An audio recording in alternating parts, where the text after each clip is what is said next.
Chimnya Goshti. Hello kids, welcome to Chimnya Goshti. Today's story is The Rat That Ate Iron. Jivardhana was a merchant's son who was not successful. He faced a loss in his business and lost all his money. He thought of traveling to a different part of the country to seek success. He had inherited a very costly iron balance from his ancestors.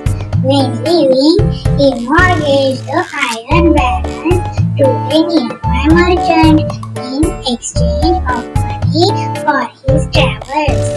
He traveled all over the country and had a successful travel. The merchant's son then decided to return to his hometown. After his return, he went to the nearby merchant's place and asked for his iron balance.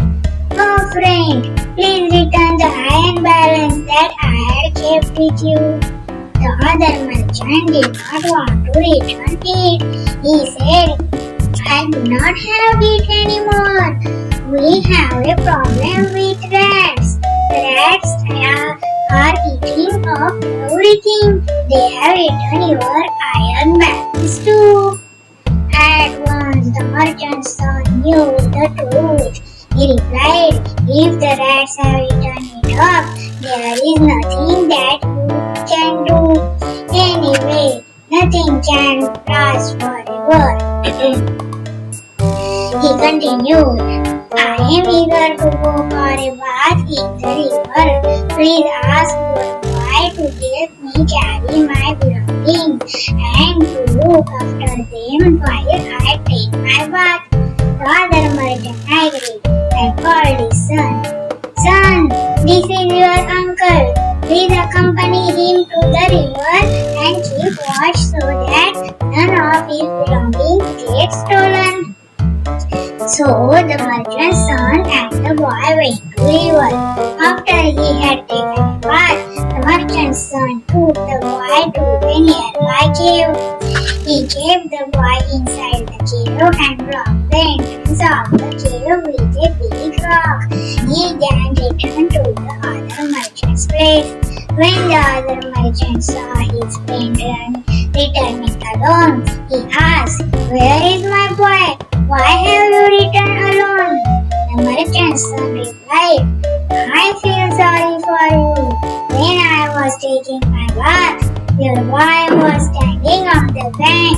Just then, a flamingo flying above swept down and carried your boy off in its flight. I could do nothing." On hearing this, the other merchant got angry. He said, "You are a liar. The flamingo can never carry a boy as big as him in its claws.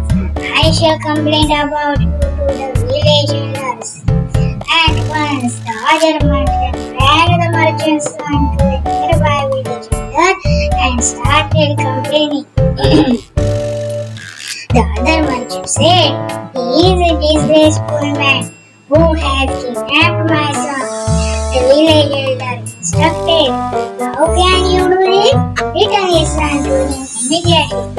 But the merchant's son was unmoved. He said, "There is nothing that I can do."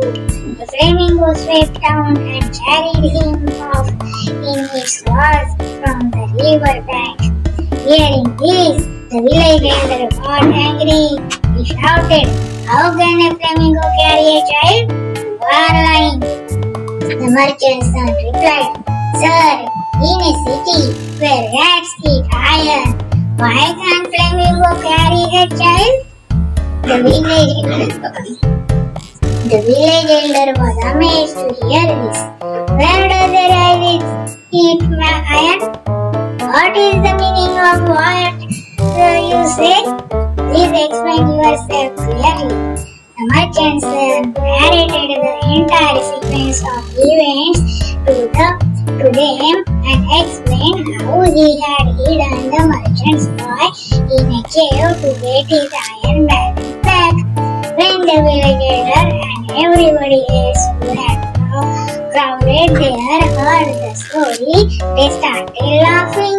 The other merchant was embarrassed. The village elder instructed the other merchant to return the iron balanced to the merchant's son immediately and recover his son from the cave. So, the moral of the story is tit for tat is the best policy in life. So kids, on this story, do like, share and subscribe to Chimnya Goshti. Thank you. Bye bye.